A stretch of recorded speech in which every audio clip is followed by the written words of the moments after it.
Well, thanks a lot for inviting me. I'm going to present here the results of the fourth edition of the European Biochar Market Report today. And just to set the scene, this is what we talk about. We talk about biochar production, which always comes in combination with energy production, so renewable power, renewable heat.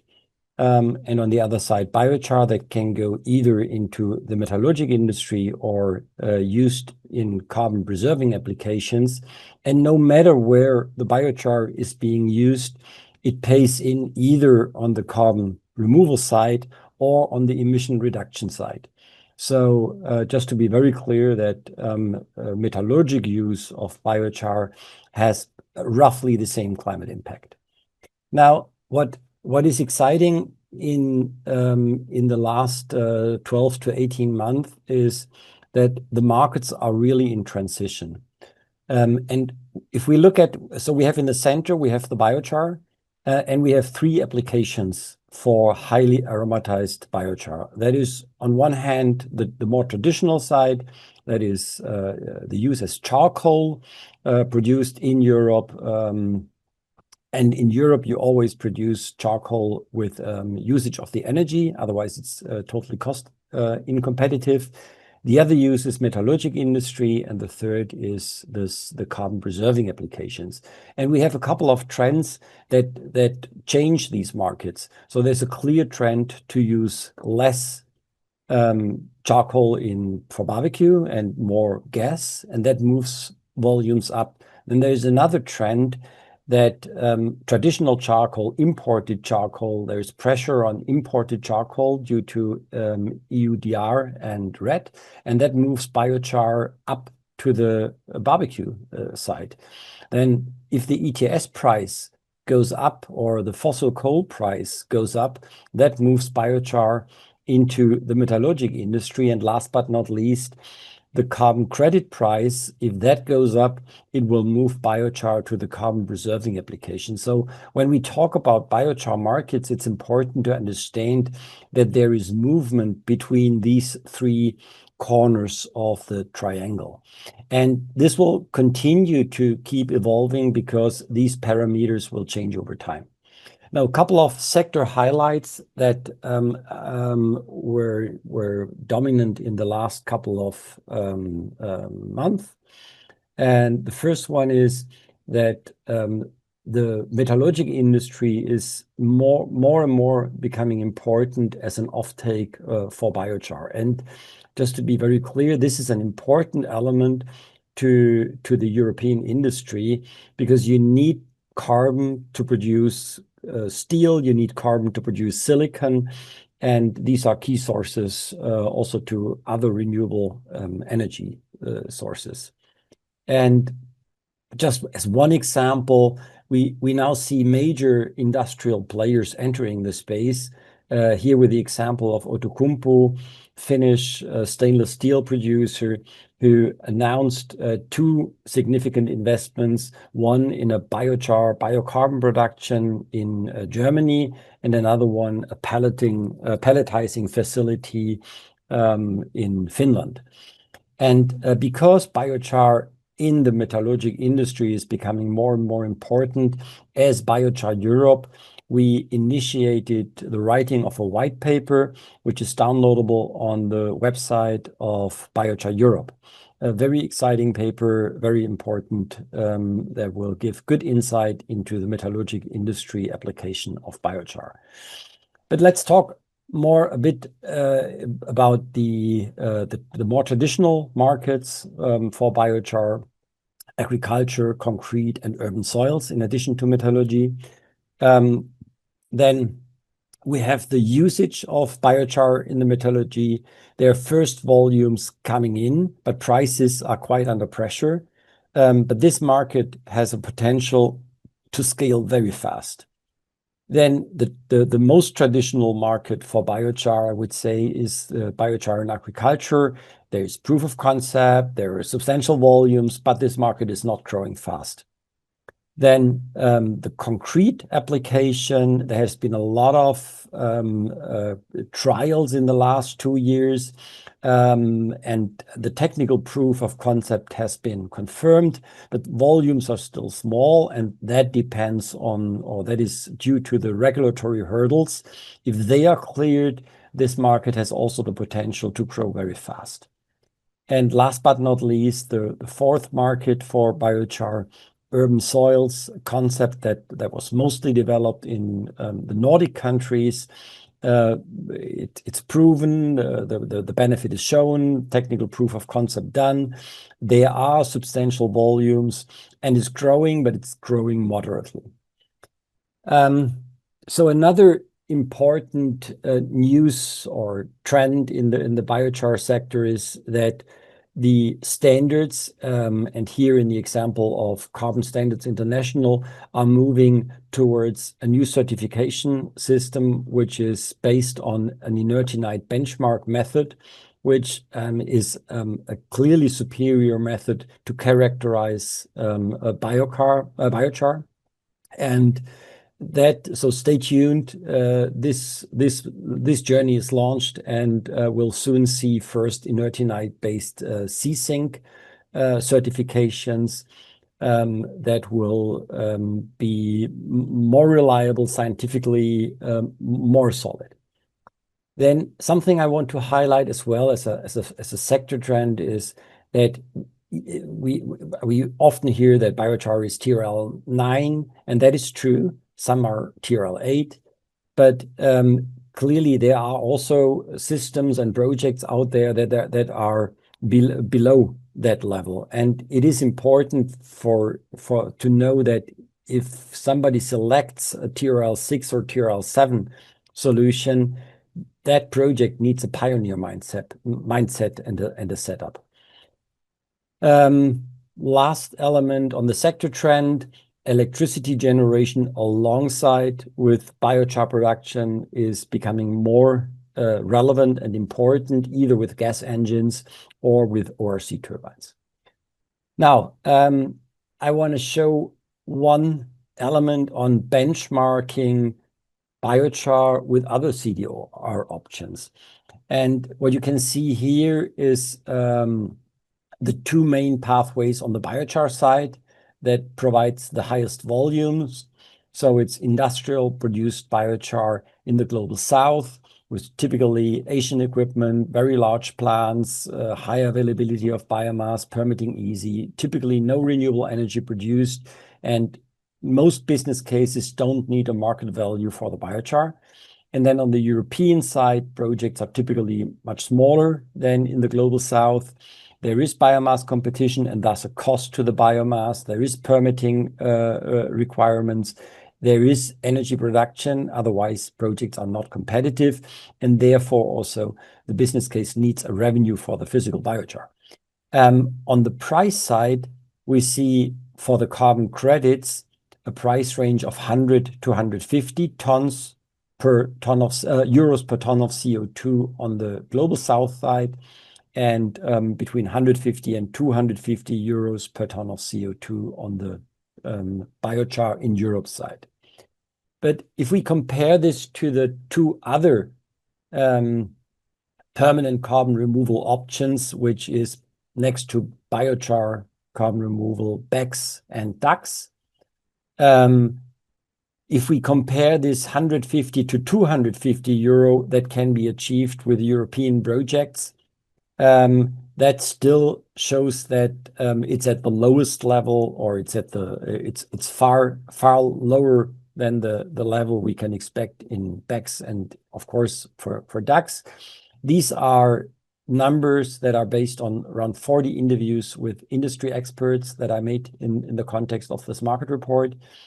And we're talking about unsubsidized prices. This is very important to note because when several projects do have subsidies on investment, and then you can also see BECCS projects which sell their credits at lower prices, but these are not unsubsidized then. So biochar production and heat transition, this is a perfect match, but I clearly want to highlight that biochar has a complementary profile to BECCS. What is important is that biochar gets a level playing field. And what we see is that on the political side, very often biochar is not equally seen. So it is important, and this is why this letter was signed and sent by more than 200 companies to claim for neutrality, technology neutrality.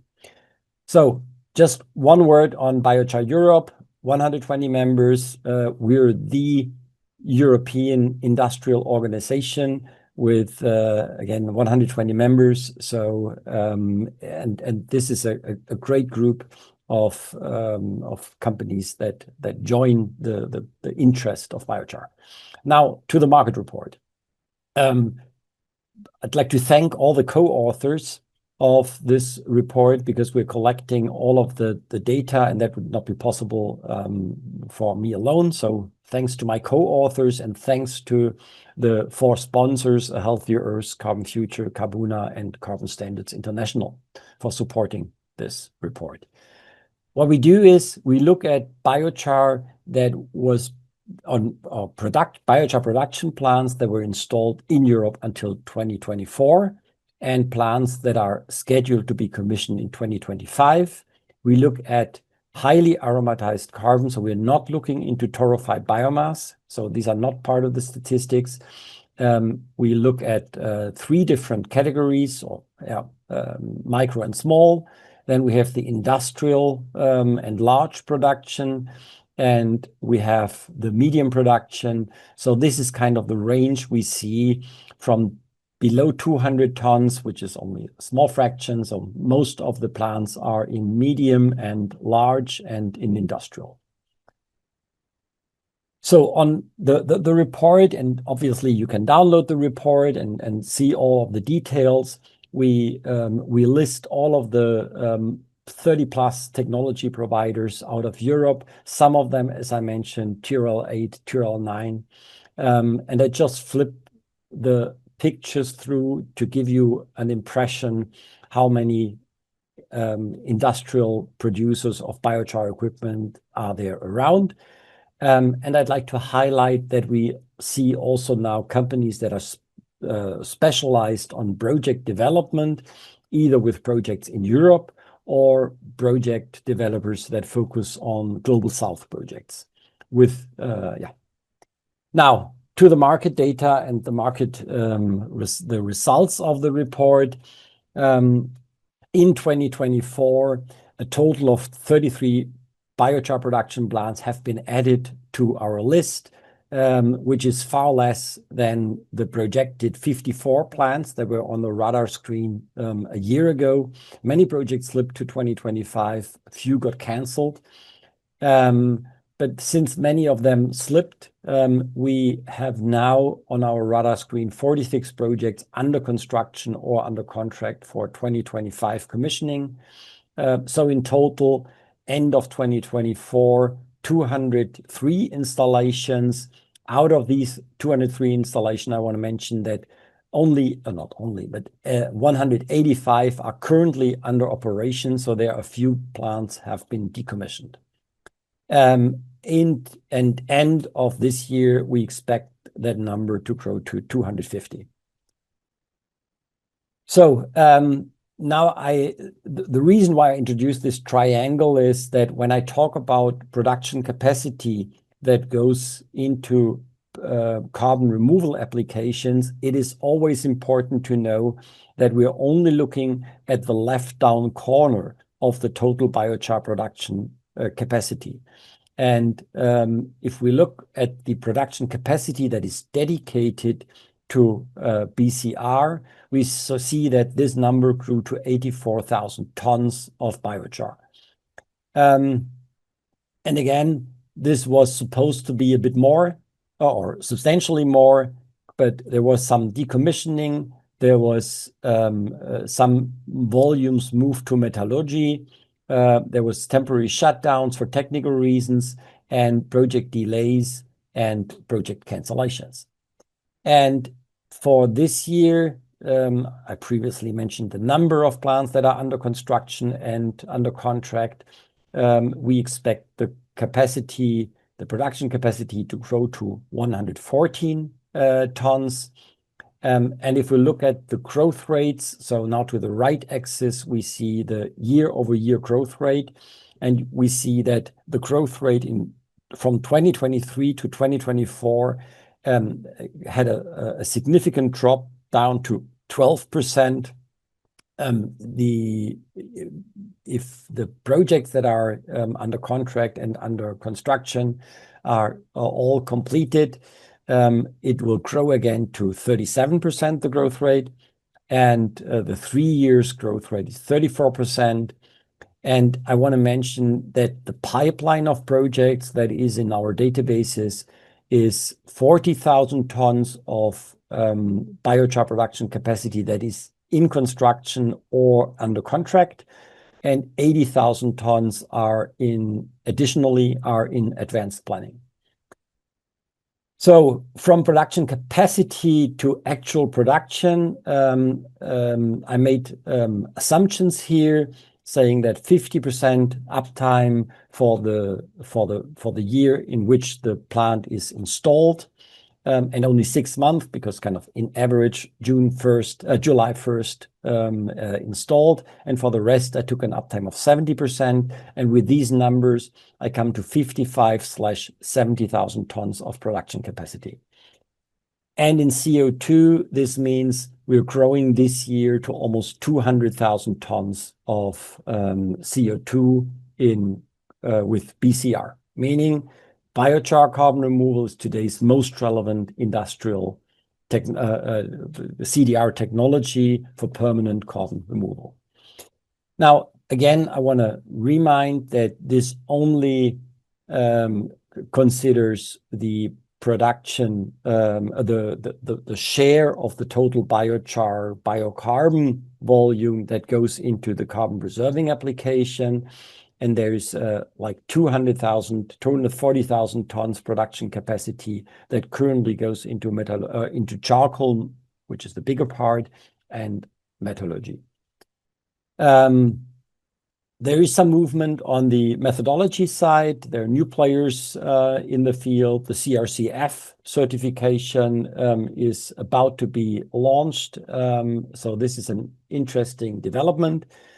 And in the full report, you will see a couple of reference projects where I only want to show 2 of them, one of Pyrec. And you can also see that we always describe the energy side of that, because it's important to understand that biochar production is always production of usable energy. And second example, first was an example from Pyrec. Here's an example from Sunkraft, which produces electricity, heat, and biochar. And last but not least, I want to, on the reference side, mention that there's also European equipment going to overseas in different parts of the world. Here, a project from NGE that went into US. Now, about scaling, I want to, wait a second here. So biochar carbon removal has shown that it has a strong track record of growth and can grow fast, and has also all the fundamentals to keep growing fast. So we did some extrapolation from the 150,000 tons biochar carbon removal in 2024, assuming that the growth rates will go up again to the level, which is a pure political decision. And if that happens, we will see 1.5 million tons of BCR carbon removal by 2030, which is around 30% of the indicative target of the European Commission. If we extrapolate until 2040 in 2 growth scenarios, one base case and an upside scenario, we see that it's achievable to get to 40 to 80 million tons by 2040. And that, again, in the context of the European Commission targets, which is set at 75 million tons of permanent technical removal. The problem here is that today, this 75 million target is only associated to BECCS and DACCS. So it's really time to initiate the discussion how BCR can contribute to a balanced portfolio of CDR solutions. Obviously, we're not saying that this should be the only one, but it definitely should take a place in the portfolio. And technically, or I mean, industrially scaling would be easy. So we have 185 plants operational today, and this has to and can grow to 1,000 plants by 2030, or 10,000 tons by 2040. And with the 10,000 tons, BCR could deliver 40 million tons per year in the year 2040. So, but clearly, this can happen. So biochar can become climate relevant, but it needs the right political framework. Otherwise, it will not happen. The growth will just be as fast as much as there's a level playing field on the political side. And last slide here, biochar will not only remove CO2, it will also enable will enable the use of biochar in carbon in the metallurgic industry as a replacement of fossil coal, because the industry needs clean carbon. So that was my presentation. Thank you very much, Hans-Jörg. Always nice to see how it goes into in the market. I mean, I saw you at the Biochar Summit, but it's a good repetition. So the floor is open to any questions you might have. Just write them into the chat. And I wanted to start. So I was wondering, I'm not sure if you covered it in the report, but you might know from discussions. For the new plants that are commissioned, do you see a change in how the ownership structure is going? Is it a vertical integration into bigger companies or standalone? Yeah, I mean, we clearly see that first the size of the plants is growing, which is partially also the reason for project delays, because larger projects typically have more complicated permitting processes that can more easily be delayed. And we also see larger companies that are also installing their second, third, or fourth site. So we see project developers that have a pipeline of projects, and they continue building out their pipeline. And if there are no other questions, I have enough on my side. So always the one interesting part. So you mentioned the CO2 price level. What about the biochar price level? Do you see, especially because you mentioned that there's the charcoal market, metallurgical market, and the BCR market. How do you see that? Where's the price going? I mean, it is clearly under pressure because you know, my background, my business background is in PV, so I've been through that in another industry. That prices can be very volatile, specifically as I mean, the good thing in the market report is that we show we anticipate the actual production about a year or 1.5 years before. And because we know the projects that are under construction, we report them, and everybody knows what can be expected in terms of production capacity. And yes, the production capacity has grown very fast, and you saw that with growth rates of 60%. And that created quite some pressure on the price because the markets have not developed that fast. And that goes in combination with the fact that the European industry is not doing too well at the moment, which means ETS prices down. The metallurgic industry is not expanding. And also there is a bit of climate. Climate is not at the highest priority. So that clearly, coming back to your question, what does it do with the prices? So clearly prices are under pressure. I don't want to name a range, but the markets that can support very high prices are very limited. So rough times, apparently. Yeah. So ELAT Technologies was asking, do you expect the prices of pyrolysis equipment will start dropping soon? Yes, but they will not drop like dramatically. It will, I think it will be more than that, that the business concept gets smarter and financing gets smarter. This is what we also saw in the solar industry, that financing cost got quite optimized over time. And the project setups, I mean, very simple. Uh, if you produce heat and if you get 1 cent, I recently did this sensitivity. If you get 1 cent per kilowatt hour more for your heat, that is roughly 100 euro on the biochar price, just as a rule of thumb. So make sure that you sell your heat, or that you place your project where you can safely and valuably sell your energy. It's so I have to use that connection to the second presentation. So thank you very much, Hans-Jörg. Uh, there are a couple of open questions in the chat, but I think we can answer them afterwards. So thank you, Hans-Jörg. If for You're anyone, welcome. you can download the report on the Biochar Europe website. Yes, it's on the Biochar Europe website on resources, where you can find and download the full report with a couple of more slides. And yeah, Perfect. thank you. So